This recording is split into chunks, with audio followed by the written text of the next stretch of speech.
Tuan-tuan, sebab itu Sayyidatina Aisyah pernah mencemburui Sayyidatina Khadijah. Bila Rasulullah ni duk cerita bab Khadijah, buat makanan bagi kat keluarga Khadijah, sahabat handai Khadijah, sehinggalah Aisyah ni rasa, ya Rasulullah, boleh tak aku nak jadi macam Khadijah? Rasulullah kata tak sama. Sebab Khadijah bersama dengan aku ketika orang menolak aku. Tuan-tuan, perjuangan Khadijah ni ketika semua orang tak nak Islam, Khadijah nak Islam. Itu hebatnya Khadijah. Kita ni tuan-tuan, hak pejuang Islam ni ketika senang, tak hebat lagi. Tuan-tuan bayangkan orang dulu. Ada orang yang pergi berceramah, dia ceramah tuan-tuan depan seorang tu. Kan? Hebat orang tu. Yang kita kalau duduk waktu tu tuan-tuan, tak tahu kita ke mana. Maka tuan-tuan, puan-puan dan mak sekalian, sebab tu kita perlu optimis dengan kemenangan Islam. Saya nak sebut tuan-tuan, apabila jatuhnya Daulah Uthmaniyah, diisytiharkan runtuhnya Daulah Uthmaniyah, Daulah oleh Mustafa Kamal Atatürk pada 3 Mac 1924. Pada tahun 1928, Hassan al-Banna, kenal tak Hassan al-Banna? Muslimat. Ada yang tak kenal ni.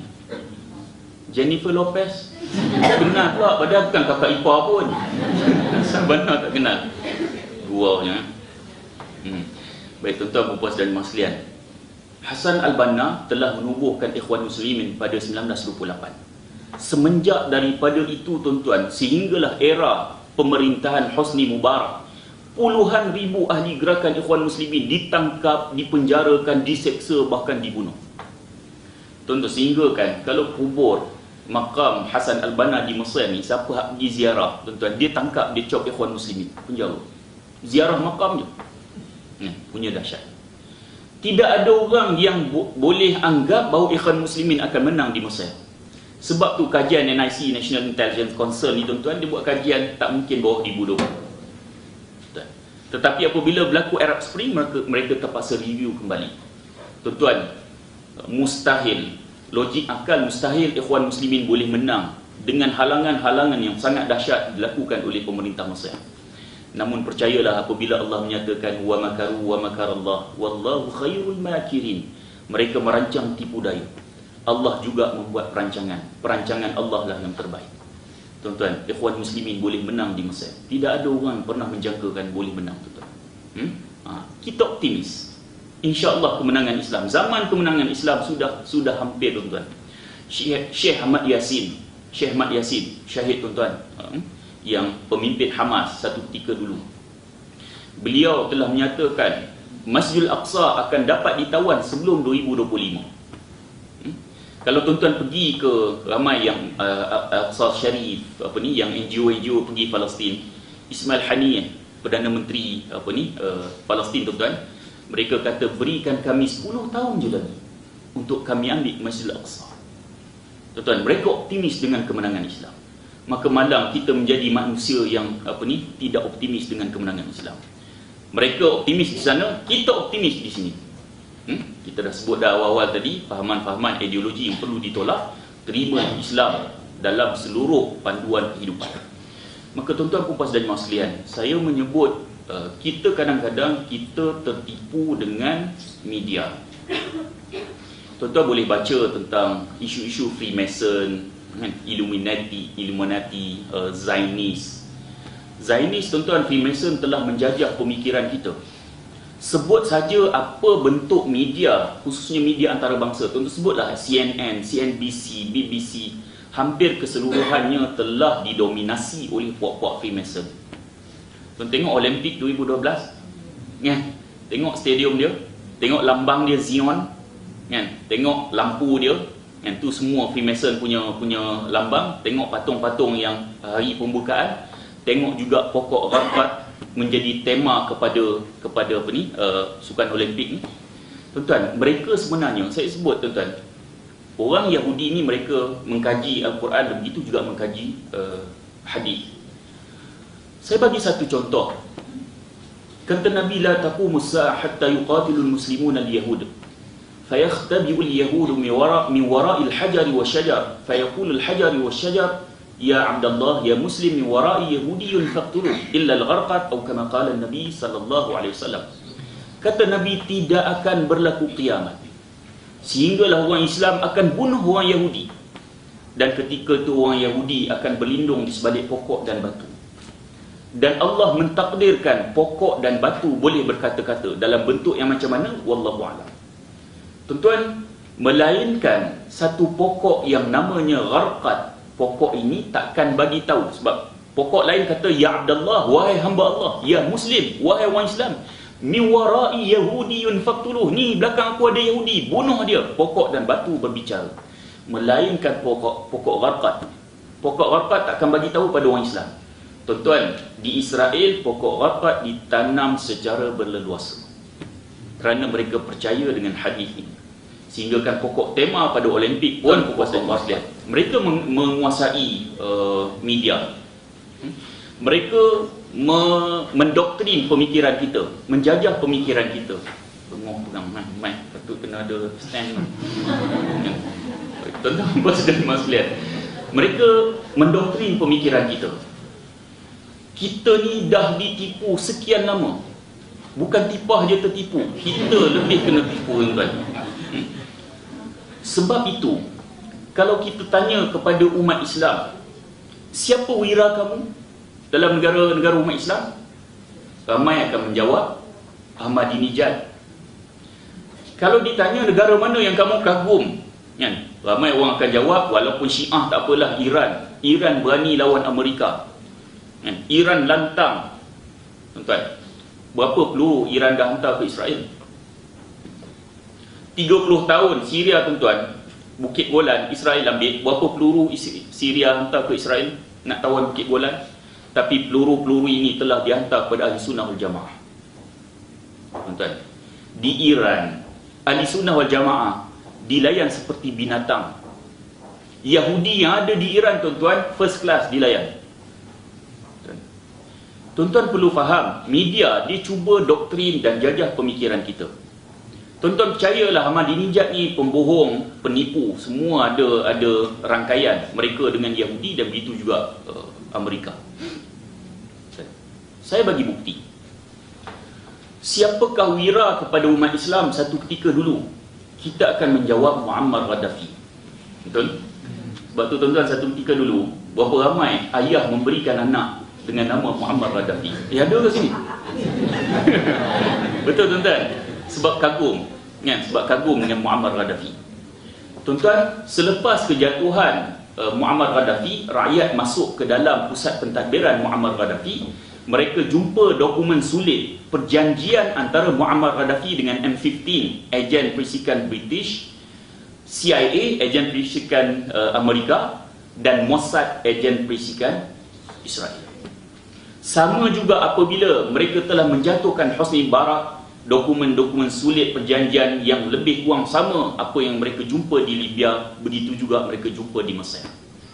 Ini bermakna, tuan-tuan, kelantangan mereka sudah dirancang nak tunjuk bahawa inilah wira umat Islam yang berani.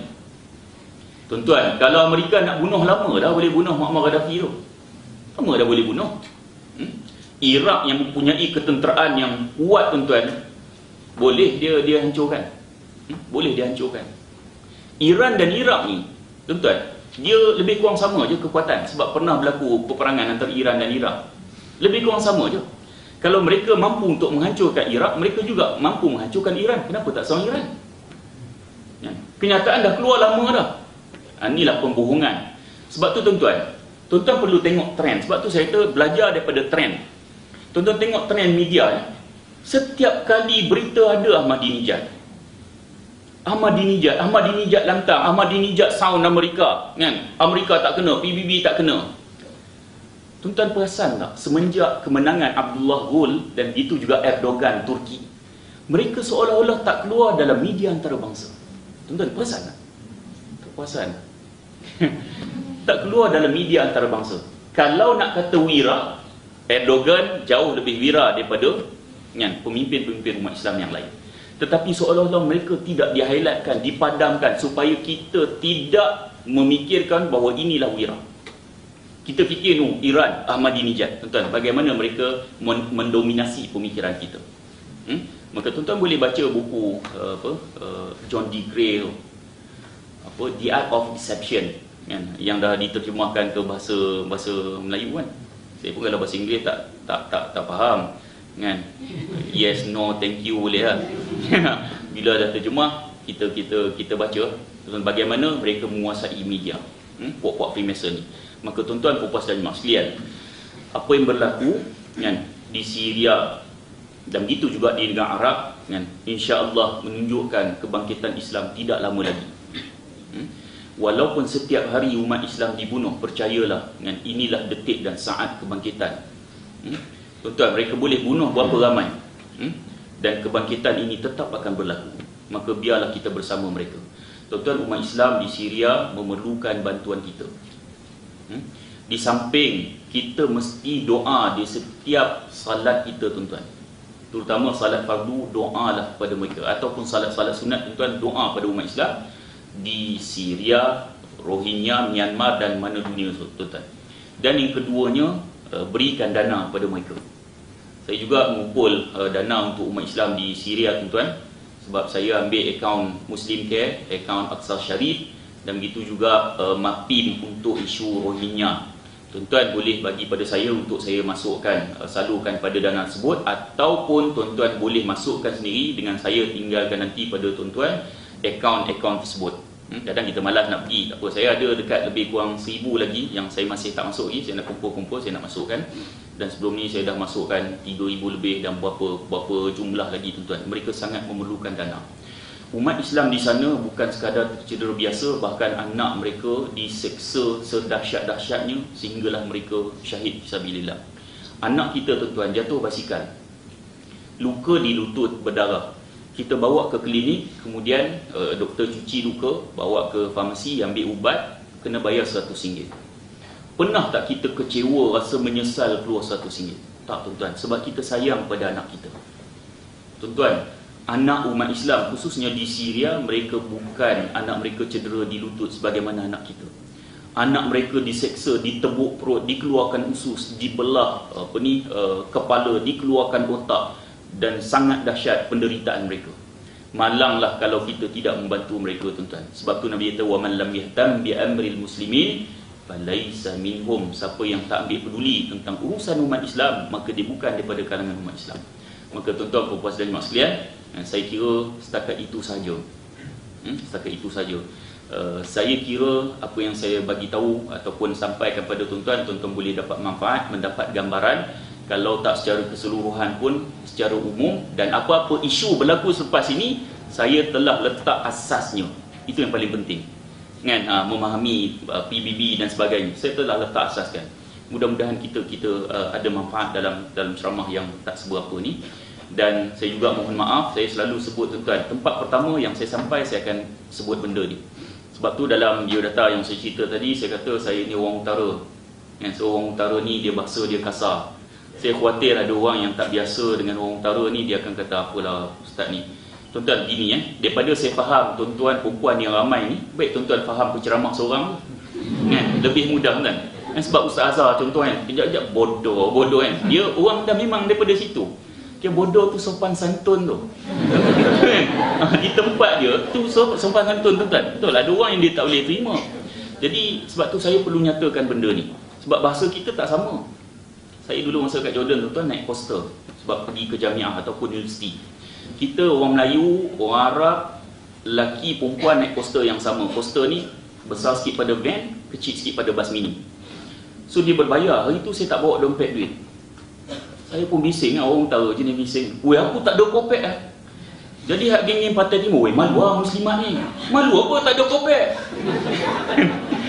Saya mana tahu, saya orang utara kopek ni dompet duit. Orang Pantai Timur kopek lain benda ada. Saya tak tahu. Ya. Jadi sebab tu masa kat Jordan dulu, tuan-tuan, masa kat Jordan dulu, kita agak berhati-hati bergurau dengan orang Johor. Sorry orang Johor, sebab orang Johor ni dia bahasa dia lemah lembut, sopan santun, betul, itu tak nafikan. Jadi bila kita cakap orang utara dengan dia, dia rasa macam kita nak marah dia. Jadi dia, kau ni kurang hajar, kita dengar geli geleman je, apa nak marah ke apa ni. Sebab orang utara, dia hang kurang ajar, dia sadis, menusuk ke dalam kalbu. Okay. Sebab itu di permulaan ceramah saya tadi, saya telah cuba meng-KL-kan bahasa saya. Jadi di pertengahan kalau masuk bahasa utara ada yang menggurij perasaan tuan-tuan dan puan, saya mohon maaf banyak dan saya sudahi dengan wabillahi taufiq. Assalamualaikum warahmatullahi wabarakatuh.